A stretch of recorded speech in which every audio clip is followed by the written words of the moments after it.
In this video, I want to talk about the top 3 ways to grow your business on a budget. And if you don't have this giant marketing budget, I recommend you focus all your efforts on something that is compounding. And what I mean by that is something where you put in effort now and it pays dividends for weeks, months, and years to come. So you might ask yourself, what the hell does he mean by compounding? What does that even mean? The first time I started to understand how powerful compounding can be is when I was learning about investments, talking about investing money every single month into a 401k or some type of investment vehicle and how that money can compound over time. See, what happens is you get a return on the investment, ideally, right in the first year, but then your principal is a little bit larger. So the next year, you make even more money and more money and more money. The same principle applies to your business.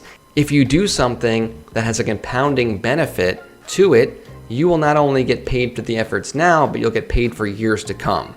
So hopefully that's exciting for you because I'm going to show you a couple compounding vehicles that actually exist today. The first compounding vehicle is content. Producing content can have a compounding effect. The reason is, no matter how much effort you put into making the content, it can be seen by one person or a billion people. Now, of course, the quality of that content and your skills of distribution of that content are going to matter in terms of getting 1 view or a billion views. However, you only had to put the effort in once to create the content, which can be seen time and time again. I was watching some videos on YouTubers and how they're earning money on a long time horizon. And what's interesting is before they ever even had a following, they might have had great videos. And those videos might have not had many views. But now that they're popular, people find their newest video and go back and watch the other ones. That's a compounding vehicle. The content they made years ago is still paying dividends. It's still ranking in search engines oftentimes, or ranking on YouTube, I should say. And it's also getting views, which in turn is making them money. Now, I'm not suggesting that you create a YouTube account, but I'm using that as an example of how something you do now can compound into the future. So content is a great one. Content can live on forever. Someone can be watching your video or reading your article, whether you wrote it 5 years ago or 5 minutes ago.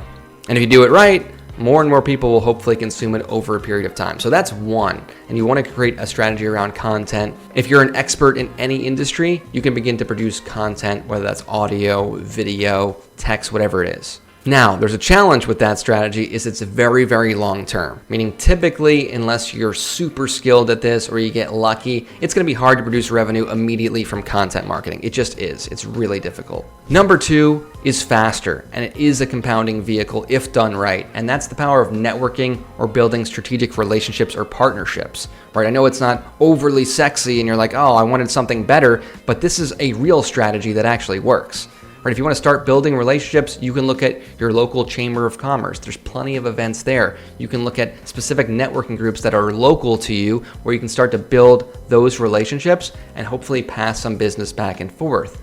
Also, make sure to check out my other video on strategic partnerships where I walk you through exactly how to build those from scratch and how I've had clients and ourselves build those into millions of dollars of revenue. One of the easiest ways to do this is, again, check out your local chamber of commerce. In your town, the neighboring county, there's plenty of them, I promise you that.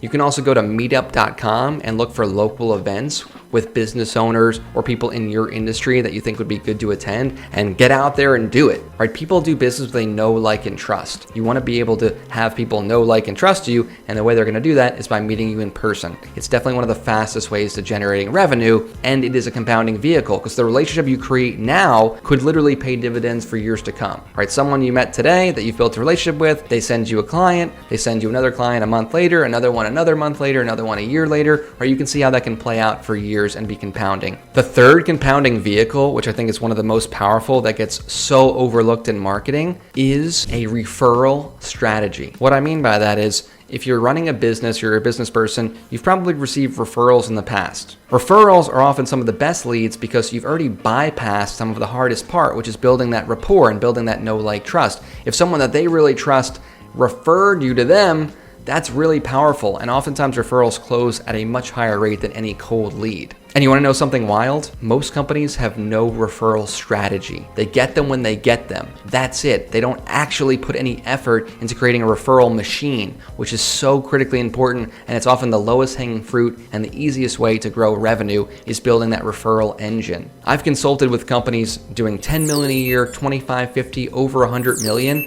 and I can count on one hand the amount of times I've seen someone have a real referral strategy. Here's one of my number one tips for generating more referrals, and it uses a combination of human psychology along with this reciprocity factor and why it's so important. So I'm going to give you this right now. There's all these times throughout the customer relationship that should have this win experience, this feeling of winning, where the customer feels so happy that they're working with you because you helped them achieve the result that they wanted. That is the time to generate the referral. When someone's in a great mood because you've just done something great for them, your product or service, or you personally have done it, that's when you want to ask for the referral. So if you're a marketing agency, it's the first time they close some awesome deal from one of your leads. If you're a plumber, it's when you save their house, right, from the leak that was coming through the ceiling. If you're an IT company, maybe it's the first time that there was an attack on your systems and the IT company was able to stop the attack. There's all these different wins that take place throughout the customer relationship, or should be,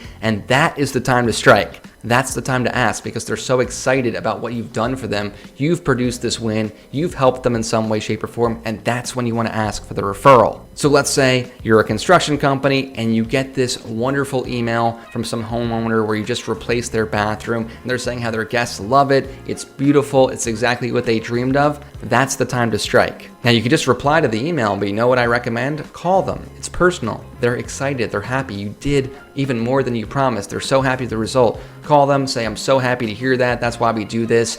And I'd really love if I could help anyone else in the neighborhood or anyone else that you might know that wants to redo their bathroom. Is there anybody you can think of that would be worth having a conversation with? It's at that moment that that person is more likely to go out of their way because they're so happy with what you did for them that they might give you 2 or 3 names or ask around or remember somebody that mentioned to them that wanted to get their bathroom redone. If you're the business owner, you want to train your sales reps on this, right? You want to train your account managers on this, that when they experience that win, that's the time you want to ask for the referral in a nice personal way. Now, if you want to take this one step further and really try to build a referral engine and referral culture, when they experience that win, you have something set up. You're either sending them something physically in the mail to thank them for their business, to further solidify in their mind that you are the right partner for them, you are the right service provider, your product or service is the best, your company cares. So I'm talking simple things. Send them an edible arrangement, right, with a handwritten card. Send them brownies for the office.